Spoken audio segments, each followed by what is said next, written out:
मैं काम बोलूँगा। बस यही बता रही है कि कितने। से आए। अच्छा। हाँ, अरे स्पेशली इनको बुलाया गया।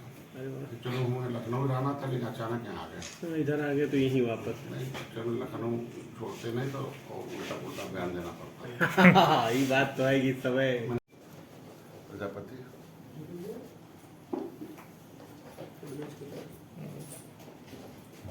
प्रेस कॉन्फ्रेंस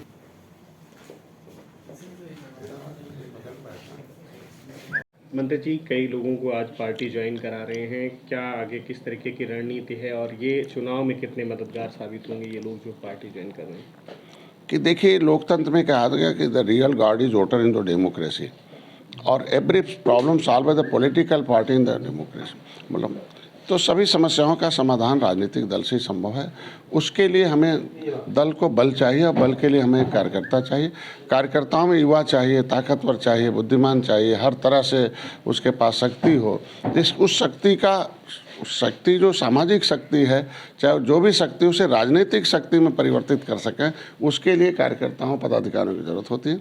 उसके लिए बधाई दूंगा मैं आयुष त्यागी जी को कि आज के दिन में इससे पहले सामाजिक काम करते रहे, कभी कोई राजनीतिक दल नहीं था, लेकिन उस समय मैंने कहा कि सामाजिक ऊर्जा को लाओ राजनीतिक ऊर्जा में बदला जाए, तो तैयार हो गए। तो ये मेरठ मंडल के क्षेत्रीय अध्यक्ष के रूप में आज प्रभार दिया जा रहा। मैं अपने तरफ से बधाई देना चाहता हूँ और सबके तरफ से चाहता हूँ। और क्षेत्र तैयार, और ये प्रजापति हमारा जो है क्या नाम है, कोई उपाध्यक्ष है वहाँ का, क्या नाम है, मेरठ मंडल का। तो मेरठ का जो परिक्षेत्र है वो 3 मंडलों का है। पश्चिमी यूपी में भी अपनी जो मजबूती मतलब अपनी जो पैठ है वो बना रहा है, कह सकते हैं निशाद। अब हमारे लोग क्रिमिनल टाइप्स एक्ट से प्रभावित होकर अंग्रेजों ने जब कलम चलाया, उजाड़ा क्रिमिनल कास्ट घोषित किया, तो केवट मल्ला, बिंद कश्यप, कहार, धीवर, रैकवार, बाठम, तुरैया में हम उसके साथ और भी जातियाँ लड़ी जो है उजड़ी, तो उसमें सबने जिसने भी सहयोग किया, अंग्रेजों ने उन्हें उजाड़ते रहे। तो 193 जातियाँ जो रोड पर घूम रही हैं, उनको फिर से विकास की मुख्यधारा में लाया जाए। तो हर लोग प्रयास कर रहे हैं। कोई ऐसी जाति धर्म का नेता नहीं होगा जो लोगों को नहीं चाहता है कि वो भी देश के नागरिक हैं और भारतीय।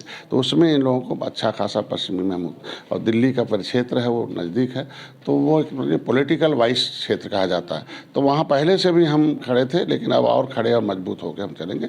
अभी हम लोगों ने वहाँ 17 तारीख को एक बड़ी मतलब हम जा रहे हैं राजस्थान, 16 को है, तो 18 को एक बड़ी रैली वहाँ हो रही है, और उसमें गाज़ियाबाद में अच्छी खासी भीड़ होगी, और उसमें हम लोग प्रदर्शन करेंगे और लोगों को ट्रेनिंग भी देंगे प्रशिक्षण के माध्यम से हमें करना क्या है। और इलाहाबाद की प्रयाग धरती पर आज ये पवित्र भूमि है। कभी भगवान राम आए थे यहाँ, त्रेता में इसे स्वर्ग भूमि कही जाती है। रावण राज यहीं से ख़त्म किया था, भगवान राम को गले लगाया था। निषाद राज का किला भी मौजूद है, 56 फुट की मूर्ति है, पर्यटक स्थल घोषित है, 20 करोड़ 30 लाख रुपए देकर उसको आगे बढ़ाया। तो इसके लिए प्रयागराज के भी हमारे जो नंदा जी जो हैं, बहुत लंबे समय इनके साथ गया था, आज के 2018 में गया था, तब से प्रयास में थे, लेकिन अब समय पर जब होता है तभी आएंगे। अब नंदा जी को जिम्मेदारी दी जा रही है यहाँ इस प्रयागराज मंडल को देखें उनके साथ, और उनके बेटे भी हैं और विशाल सहानी हैं पहले से हैं। तो हमारे इस जो है तैयारी, जो इलाहाबाद मंडल की तैयारी है, और प्रधानमंत्री चूँकि आने वाले हैं, और प्रधानमंत्री नवंबर दिसंबर में आएंगे कि इस निषाद राज की उस मूर्ति के उद्घाटन के लिए, उसके लिए अपनी सी तैयारी है। तो इसलिए इनको लाया जा रहा है, और इनके एक ड्राइवर के रूप में है, मतलब एक नेतृत्व करेंगे, और यहाँ इनके साथ पीछे फौज है, और निश्चित रूप से आगे हम लोग कामयाब होंगे, जो हमारा उद्देश्य पूरा होगा। Thank you.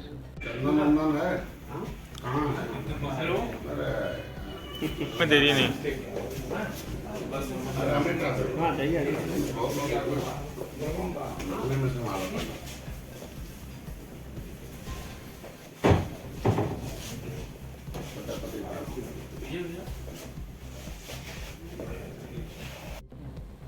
जी आयुष जी, ये बताएं, आज आपने क्षेत्रीय अध्यक्ष के तौर पर मेरठ मंडल में ज्वाइन कर रहे हैं निषाद पार्टी, किस तरीके से पार्टी को बढ़ाने का काम करेंगे और क्या चीज़ें रहीं जो निषाद पार्टी आप ज्वाइन कर रहे हैं? देखिए, प्रभु श्री राम के बाल सखा निषाद राज्य की पार्टी, गरीब पिछड़े शोषित वंचितों की लड़ाई लड़ने वाले आदरणीय संजय निषाद जी की पार्टी में हमें जो दायित्व दिया, आपके माध्यम से मैं सभी का, आदरणीय नेताजी का बहुत बहुत धन्यवाद करता हूं, बहुत बहुत साधुवाद करता हूं। पश्चिम के अंदर जो हमें जिम्मेदारी दी गई है उसमें जन जन तक पार्टी की नीति तक पहुंचाएंगे और कल्याण जो भी एनडीए की केंद्र सरकार या राज्य सरकार की जो भी योजनाएं हैं गरीब तक पहुंचाने का काम करेंगे।